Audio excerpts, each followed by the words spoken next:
Bienvenidos a Tutoriales Gerberín. Hoy vamos a hablar de un tema duro, incómodo y profundamente humano. Este video trata sobre figuras del espectáculo que crecieron marcadas por el abandono, por la ausencia de un padre o una madre, y por heridas que comenzaron en la infancia y nunca terminaron de sanar. Aquí no veremos fama ni glamour. Veremos historias reales de niños que crecieron con dolor en el corazón y que aún así lograron convertirse en leyendas. Porque detrás del éxito, muchas veces hay silencios, pérdidas y preguntas sin respuesta. Gracias por estar aquí. Esto es Tutoriales Gerberín, y este video duele. Javier Solís no creció rodeado de aplausos, creció rodeado de ausencias. Fue abandonado por sus padres cuando apenas era un niño, y la vida lo obligó a entender muy pronto lo que significa no ser elegido. Quien lo crió fue su tío, el hombre al que terminó llamando papá, no por sangre, sino por necesidad. Porque cuando un niño no tiene a quien aferrarse, el cariño se vuelve salvavidas. A su madre la veía de vez en cuando, entre pasillos de mercado y jornadas largas. Ella tenía un puesto en el mercado, una rutina dura, y un amor que llegaba a ratos, nunca completo. Pero de su padre, de él no hubo ni sombra. Javier nunca lo conoció. Nunca supo su voz, nunca recibió una explicación, nunca tuvo una despedida. Solo el vacío. Ese abandono lo marcó para siempre. No fue una herida que sanara con el tiempo, fue una herida que se disfrazó de decisiones. Ya de adulto, Javier tuvo muchos hijos con diferentes mujeres, y aunque sus relaciones se rompieran, él se negaba a abandonarlas del todo. Incluso cuando el amor ya no estaba, él permanecía. No por costumbre, sino por miedo. Tenía pavor de repetir la historia. El miedo profundo de convertirse en el padre que nunca tuvo, de irse, de desaparecer, de dejar a sus hijos con la misma pregunta que él cargó toda la vida. ¿Por qué no volvió? Y tal vez por eso cantaba así. Porque hay voces que no nacen solo del talento, nacen del dolor.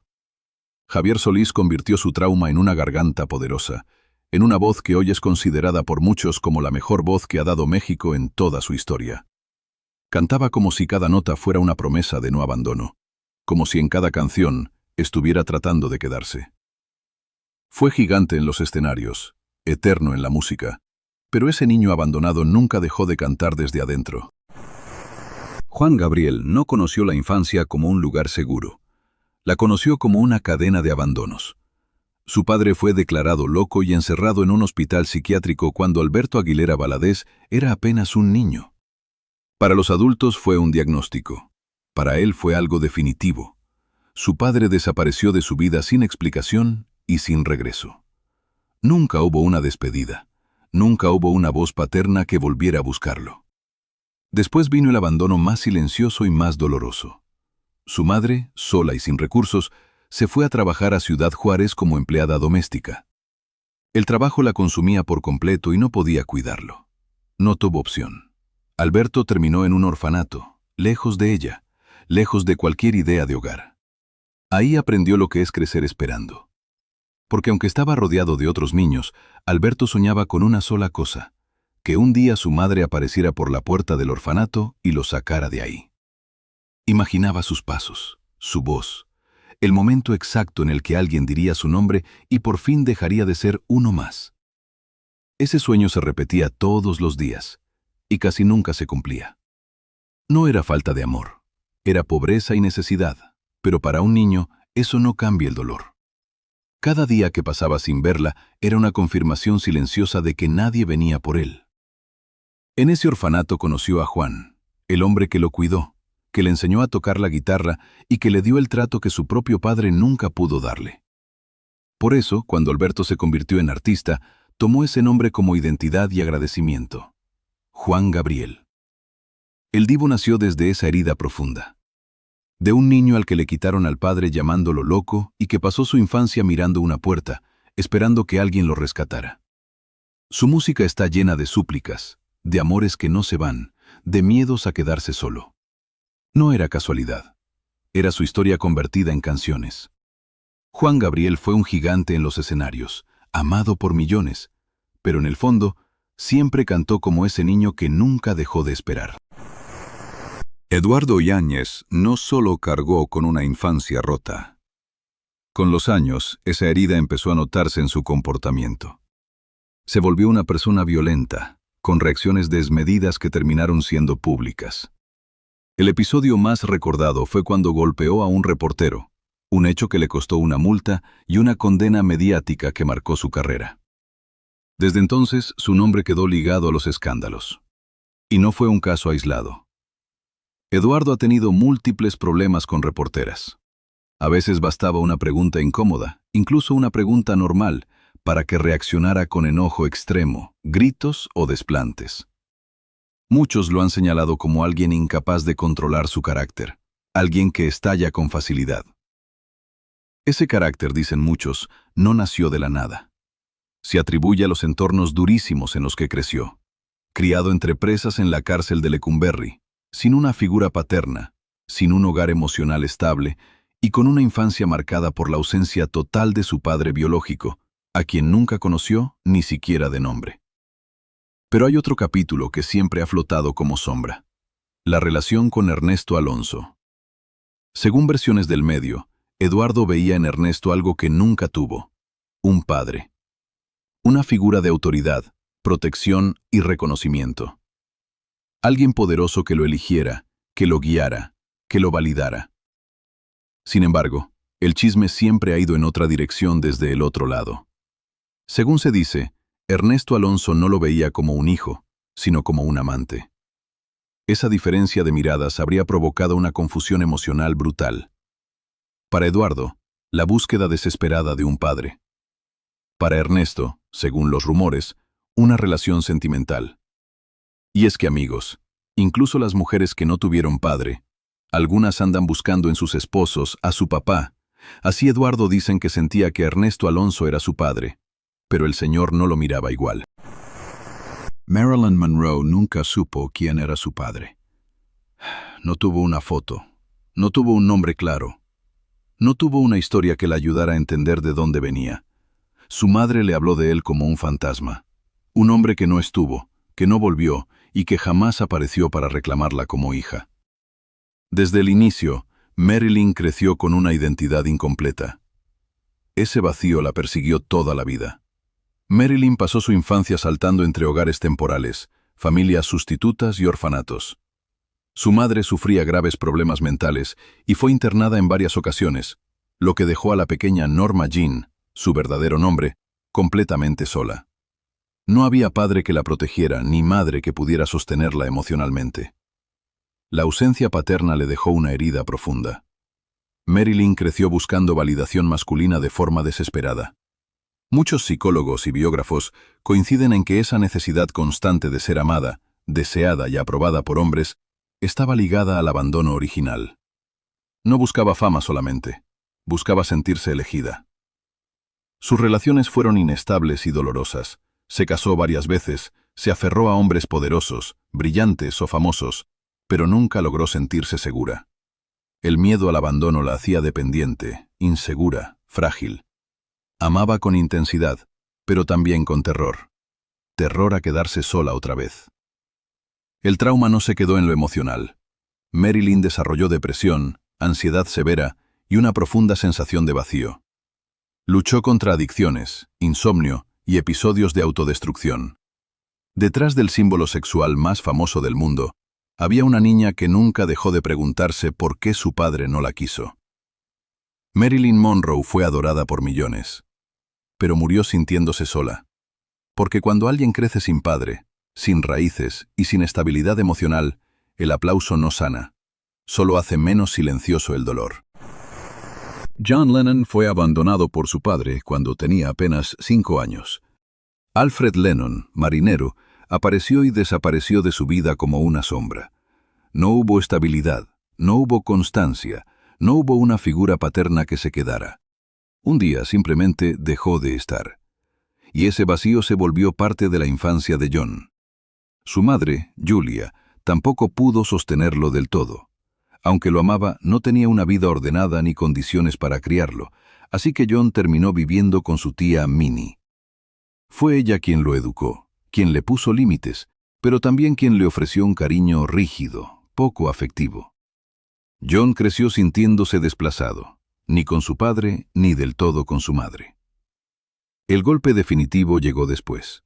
Cuando John era adolescente y empezaba a acercarse de nuevo a su madre, Julia murió atropellada. Esa pérdida terminó de romper algo dentro de él. Primero, el abandono del padre. Luego, la muerte de la madre. Dos ausencias que marcaron su carácter para siempre. Ese abandono se convirtió en rabia. John Lennon fue conocido por su temperamento difícil, su ironía cruel, su violencia verbal y emocional, especialmente en su juventud. Él mismo reconoció que tenía problemas para amar sin miedo, para no destruir lo que quería. El abandono temprano le dejó una mezcla de enojo, inseguridad y una necesidad constante de afecto. Muchas de sus canciones nacen de ahí. Del niño que se quedó esperando a su padre, del joven que perdió a su madre cuando apenas empezaba a necesitarla. John cantaba de amor, de paz, de unión, pero también de soledad, de dolor y de una infancia rota que nunca terminó de sanar. Luis Miguel no fue abandonado con palabras, fue abandonado con silencio. Un día su madre, Marcela Basteri, se fue y nunca volvió. No hubo despedida, no hubo explicación, no hubo un último abrazo. Simplemente desapareció de su vida cuando él todavía era muy joven. Desde entonces, Luis Miguel creció con una pregunta que nadie ha podido responderle. ¿Qué pasó con mi madre? Esa ausencia lo marcó de forma irreversible. Marcela no solo era su madre, era su refugio emocional en una infancia dominada por la presión, la fama temprana y una figura paterna controladora. Cuando ella desapareció, Luis Miguel se quedó sin el único lugar seguro que conocía. La herida nunca sanó. Durante décadas, el tema de su madre se volvió intocable. Luis Miguel evitó entrevistas, canceló encuentros con la prensa y levantó muros cada vez más altos alrededor de su vida privada. No era arrogancia, no era desprecio. Era protección. Porque cada pregunta sobre Marcela era como abrir una herida que nunca cicatrizó. Por eso su relación con los medios siempre fue tensa. No quería hablar, no quería explicar, no quería revivir una historia que ni siquiera él entiende del todo. La prensa insistía, preguntaba, especulaba, y él se cerraba más. El silencio se volvió su defensa, su manera de sobrevivir. Muchos lo juzgaron por distante. Pocos entendieron que detrás de esa frialdad había un niño que se quedó esperando a su madre. Un hijo que nunca volvió a verla, que nunca pudo despedirse y que nunca obtuvo respuestas. Luis Miguel llenó estadios, rompió récords y se convirtió en una leyenda. Pero hay un escenario al que nunca quiso volver. Ese momento exacto en el que su madre salió por la puerta y no regresó jamás. Tekashi 69 creció sin padre. No porque hubiera muerto, no porque estuviera lejos por trabajo, sino porque simplemente nunca estuvo. Él mismo ha dicho que fue abandonado desde niño y que creció sin ninguna figura paterna que se preocupara por él, por su vida o por su futuro. Durante años, su padre no existió. No hubo llamadas, no hubo apoyo, no hubo presencia. Tekashi creció formándose solo, rodeado de carencias, de calle y de una sensación constante de abandono que terminó convirtiéndose en enojo. Mucho de su actitud desafiante, agresiva y provocadora nace, según él, de esa ausencia total. El episodio más fuerte vino después de la fama. Un día, su padre apareció públicamente en una entrevista diciendo que él era el padre del rapero. No fue en privado, no fue buscando reconciliación silenciosa. Fue frente a cámaras, cuando Tekashi ya era famoso, polémico y millonario. La respuesta de Tekashi fue tajante. Se negó a conocerlo. Dijo que no tenía interés alguno en verlo ni en establecer una relación. Fue claro y frío. Ese hombre nunca se había preocupado por él cuando era niño, cuando no tenía dinero, ni fama, ni protección. Y ahora, según sus palabras, no tenía ningún derecho a aparecer. Ese rechazo no fue soberbia, fue resentimiento acumulado. Fue el grito de un niño que creció sin padre y que no está dispuesto a perdonar una ausencia tan larga solo porque ahora hay cámaras y fama de por medio. Tekashi convirtió ese abandono en coraza, en rabia, en confrontación, en un personaje extremo que no confía en nadie. Porque cuando alguien que debía cuidarte solo aparece cuando ya triunfaste, el daño no se borra, se endurece. Tekashi 69 es polémico, excesivo y agresivo. Pero detrás del personaje hay un hijo que aprendió muy temprano que algunos padres solo llegan cuando ya no hacen falta y cuando ya es demasiado tarde. Arturo Vázquez creció sin saber quién era su padre. No porque Alberto Vázquez no existiera, no porque estuviera lejos o ausente por decisión propia, sino porque no supo que tenía un hijo. Durante años, Alberto Vázquez no tuvo idea de la existencia de Arturo. La historia se rompió desde antes de empezar. Según se ha contado, fue su madre, la actriz Isela Vega, quien decidió ocultarle a Alberto que tenía un hijo suyo. Arturo creció sin padre no por abandono directo, sino por un secreto que lo dejó fuera de una relación que nunca pudo construirse a tiempo. Esa decisión lo privó de algo que no se recupera, una infancia con su padre. Arturo pasó sus primeros años sin una figura paterna, sin guía, sin presencia, sin una identidad completa. Creció sin saber de dónde venía esa parte de él, sin escuchar el nombre de su padre pronunciado como algo cercano. No fue hasta que ya era una persona adulta que decidió buscar respuestas. Y fue entonces cuando ocurrió el encuentro. Arturo buscó a Alberto Vázquez y se presentó ante él como su hijo. No fue un reencuentro planeado, ni una historia suave. Fue un golpe de realidad para ambos. Para Arturo, decir en voz alta quién era. Para Alberto, enterarse tarde de una paternidad que le fue negada. La relación llegó, pero fuera de tiempo. Porque un padre que conoce a su hijo cuando ya es adulto no puede devolverle la infancia que no estuvo, ni los años que se perdieron en silencio. Puede intentar acercarse, puede intentar comprender, pero hay etapas que no regresan. Arturo Vázquez no fue abandonado por decisión de su padre. Fue separado de él por una verdad escondida durante años. Y eso también deja heridas. Porque no solo duele que un padre se vaya, también duele descubrir que pudo haber estado y nunca lo supo. Charles Chaplin conoció el abandono desde que aprendió a caminar. Su padre, Charles Chaplin Sr., era alcohólico y prácticamente inexistente en su vida. Aunque estaba vivo, no ejerció como padre. No cuidó, no protegió, no sostuvo. Se fue diluyendo entre el alcohol y la irresponsabilidad hasta desaparecer emocionalmente por completo. Murió cuando Charles era aún un niño, dejándole no solo pobreza, sino una ausencia definitiva. Su madre, Hannah Chaplin, fue todo, hasta que no pudo más. Era actriz y cantante, pero cayó en una enfermedad mental severa que la fue consumiendo poco a poco. Charles fue testigo de su deterioro, de sus crisis, de su caída. Finalmente, ella fue internada en un hospital psiquiátrico y el niño quedó solo otra vez. Ahí llegó lo impensable. Charles Chaplin fue enviado a un orfanato y a casas de beneficencia. Pasó su infancia entre instituciones, hambre, humillaciones y miedo constante. No había padre, no había madre, no había red de protección. Solo un niño tratando de sobrevivir en uno de los entornos más crueles para alguien tan pequeño. Ese abandono lo marcó para siempre. Chaplin creció con una tristeza profunda, con una sensibilidad extrema hacia el sufrimiento humano. Por eso su comedia dolía, porque no hacía reír desde la comodidad, sino desde la carencia. Su famoso vagabundo no era un personaje inventado, era un reflejo de su infancia, pobre, solo, vulnerable y digno al mismo tiempo. Detrás de la risa había trauma. Chaplin tuvo relaciones sentimentales complejas, miedo a la soledad y una necesidad constante de afecto. La ausencia de un padre y la pérdida temprana de su madre dejaron una herida que nunca cerró del todo. Él mismo admitió que el dolor de su infancia fue el motor de su creatividad. Charles Chaplin hizo reír al mundo entero, pero su genio nació del abandono, del hambre y de una niñez rota. Porque a veces Los que hacen reír más fuerte son los que aprendieron a llorar en silencio desde muy temprano.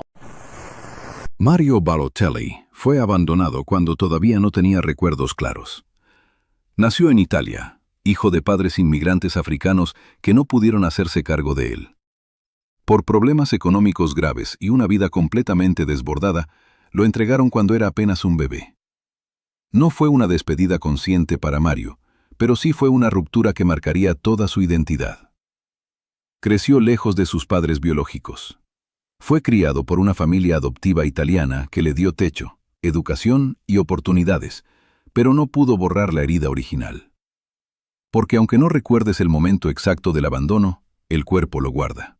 Y Balotelli creció con una sensación constante de no pertenecer del todo. Esa herida se convirtió en conflicto. Desde joven mostró un carácter explosivo, rebelde, impredecible. Dentro y fuera de la cancha fue señalado por indisciplina, arranques de ira y decisiones autodestructivas.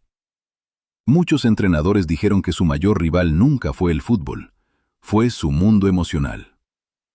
La relación con sus padres biológicos fue distante y dolorosa. Cuando ya era famoso, ellos intentaron reaparecer en su vida. Mario fue tajante. Dijo que no lo sentía como padres, que quienes lo habían criado eran otros. Para muchos fue frialdad. Para otros, fue la reacción de un niño que creció sin ellos y no estaba dispuesto a fingir una cercanía tardía. El abandono también afectó su identidad. Balotelli creció siendo tratado como extranjero en el país donde nació y se formó. Fue víctima de racismo, burlas y rechazo.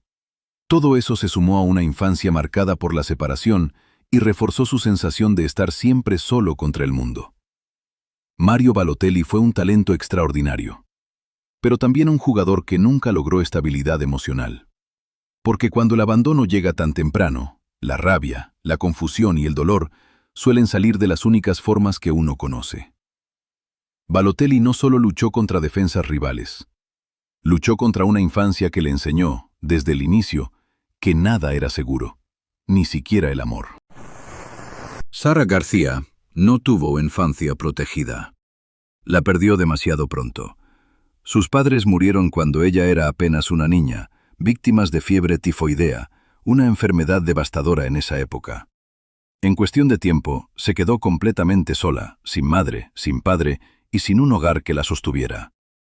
Su supervivencia fue casi un milagro. Quedó al cuidado de una mujer que no era su madre biológica, pero que le dio algo vital: lactancia materna. Gracias a esa mujer, gracias a ese acto básico de humanidad, Sara logró sobrevivir. No fue criada entre lujos ni certezas, fue criada entre pérdidas y carencias. Creció marcada por la orfandad. Sin figuras parentales que la protegieran, aprendió desde muy joven a resistir. La vida no le enseñó a depender, le enseñó a aguantar. Esa ausencia temprana la volvió fuerte por fuera, pero silenciosa por dentro. Nunca fue una herida que gritara, fue una herida que se volvió carácter. Con los años, esa niña huérfana se convirtió en símbolo. Sara García llegó a ser una de las actrices más grandes del cine mexicano, la eterna abuelita, el rostro del amor, la ternura y el hogar que ella misma no tuvo. Interpretó a la figura materna que le faltó, una y otra vez, como si en cada papel estuviera reparando algo de su propia historia. Hizo del cariño un oficio, del cuidado una actuación, y del abandono temprano una sensibilidad que traspasó la pantalla. Nadie imaginaba que detrás de esa abuela dulce había una niña que sobrevivió sin padres y contra todo pronóstico. Sara García fue madre de México en el cine, pero en la vida real fue una niña que tuvo que crecer sin los suyos. Y aún así, regalarle al país una imagen eterna de amor. Liliana y Lilibeth Rodríguez crecieron con un padre famoso, pero ausente. Son hijas de José Luis Rodríguez, el Puma, uno de los cantantes más importantes de Latinoamérica. Tras la separación de sus padres, la relación con él se rompió casi por completo. Crecieron sin llamadas, sin presencia, sin un vínculo real, mientras su padre seguía brillando en los escenarios. El abandono se volvió más doloroso con los años. Ambas han hablado públicamente del vacío, del silencio prolongado y de la sensación de haber sido desplazadas. No fue solo distancia física, fue una ausencia emocional que se extendió durante décadas y que marcó su relación con él para siempre. Pero el conflicto no terminó ahí. Según se ha comentado en el medio, la nueva esposa de El Puma no puede ver ni en pintura a Liliana y Lilibeth. Se dice que la relación es inexistente, tensa y completamente rota. No hay cercanía, no hay convivencia y, mucho menos, intención de reconciliación. Ese rechazo habría reforzado el distanciamiento, porque no solo era un padre ausente, sino un entorno donde ellas no eran bienvenidas. Para muchos, eso terminó de sellar la fractura familiar. Un padre que rehizo su vida y una nueva pareja que, según versiones, nunca quiso integrar a las hijas del pasado. Liliana y Lilibeth crecieron con una herida doble, la de un padre que no estuvo y la de sentirse rechazadas dentro de la nueva vida de ese mismo padre. Una combinación que deja cicatrices profundas, porque no solo se trata del abandono, se trata de sentir que ya no hay lugar para ti. El conflicto sigue siendo una herida abierta. Y aunque el tiempo ha pasado, la historia deja claro algo muy duro. Cuando un padre se va y el nuevo entorno te cierra la puerta, el abandono se vuelve definitivo. Miroslava Stern no llegó al mundo con un hogar estable. Su historia comenzó marcada por la pérdida y el desarraigo. Nació en Europa, en medio de un contexto devastado por la guerra, y quedó sin la posibilidad de crecer con una familia sólida desde muy temprana edad. Su padre adoptivo se llamaba Oscar Stern, el hombre que decidió hacerse cargo de ella y darle una identidad cuando su vida estaba completamente fracturada. Su madre se llamaba Miroslava, nombre que ella llevaría consigo para siempre, como un hilo que la unía a su origen. Oscar Stern no era su padre biológico, pero fue quien la adoptó legalmente y le dio una oportunidad de empezar de nuevo. Fue él quien tomó la decisión de sacarla de Europa y traerla a México, lejos de la guerra, del dolor y de un pasado que ya estaba marcado por la pérdida. Así llegó Miroslava a México, un país desconocido, una lengua distinta, una cultura ajena. Llegó siendo niña, cargando una historia rota y una sensación constante de no pertenecer del todo. No fue solo un cambio de país, fue una ruptura emocional profunda. Ese abandono temprano la acompañó toda la vida. Aunque fue adoptada, aunque tuvo un padre que la protegió, la herida original nunca cerró. Miroslava creció con una melancolía silenciosa, con una fragilidad emocional que muchos notaron, pero pocos entendieron del todo. En México se convirtió en una estrella. Una de las actrices más bellas y admiradas del cine mexicano, símbolo de elegancia y misterio. Pero detrás de la imagen perfecta, había una mujer marcada por el desarraigo, por una identidad construida entre pérdidas y silencios. Miroslava Stern brilló intensamente en la pantalla, pero siempre cargó con la tristeza de una infancia que comenzó sin raíces.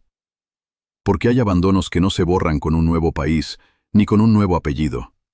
Solo aprenden a esconderse. Oprah Winfrey creció sintiéndose no deseada.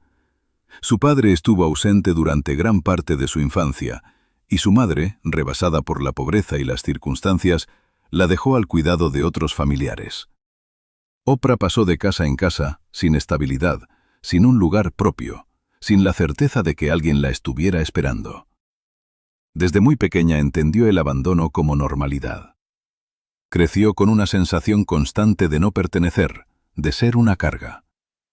Esa ausencia paterna y la distancia emocional de su madre la dejaron vulnerable, insegura y expuesta a experiencias dolorosas que ella misma ha contado con el paso de los años.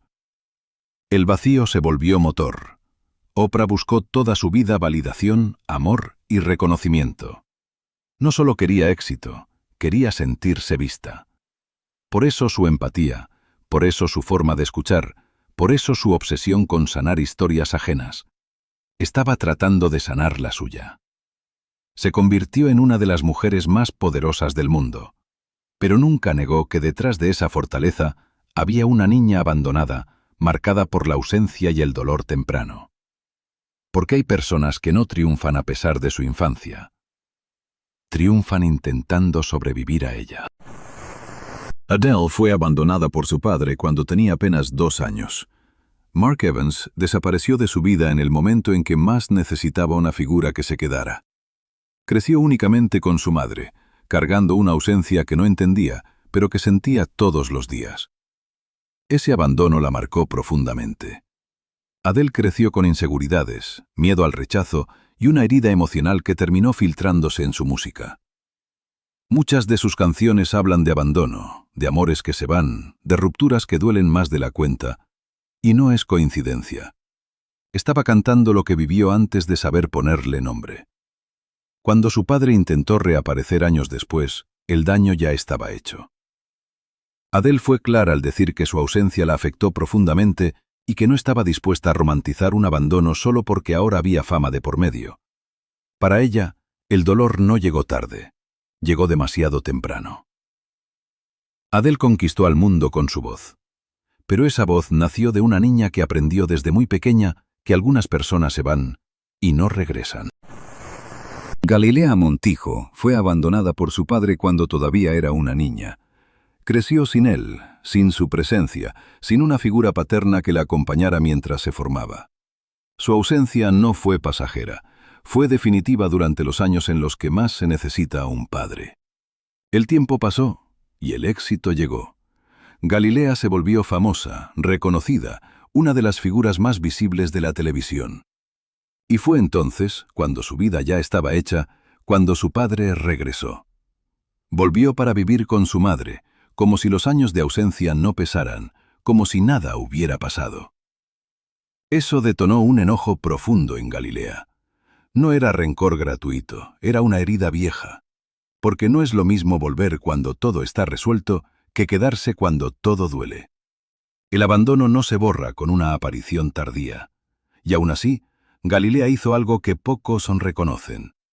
Cuando su padre enfermó, ella se hizo cargo de los gastos del hospital. No por obligación, no por reconciliación total, sino por humanidad. Porque a veces el dolor no anula la compasión. Galilea Montijo cargó con una ausencia que la marcó, pero también demostró que no todos los hijos abandonados repiten la historia. Algunos, incluso heridos, deciden no devolver el abandono. Hoy escuchamos historias de fama, sí, pero sobre todo escuchamos historias de abandono. Niños que crecieron sin padre, sin madre o sin ambos, y que aprendieron demasiado pronto lo que era la ausencia. Algunos convirtieron ese dolor en arte, otros en coraje, otros en silencio. La fama no los salvó. Solo hizo más visible una herida que empezó cuando nadie los miraba. Porque el éxito no sustituye un abrazo que nunca llegó, ni responde las preguntas que un niño se hace cuando alguien se va. Ojalá este video sirva para algo más que escuchar. Ojalá nos recuerde que las decisiones de los adultos marcan vidas enteras y que el abandono no siempre hace ruido, pero deja cicatrices profundas. Si este video te movió algo por dentro, no lo ignores. Habla, cuestiona, abraza, quédate. A veces, estar presente cambia una historia completa. Gracias por acompañarnos. Esto fue Tutoriales Gerberín.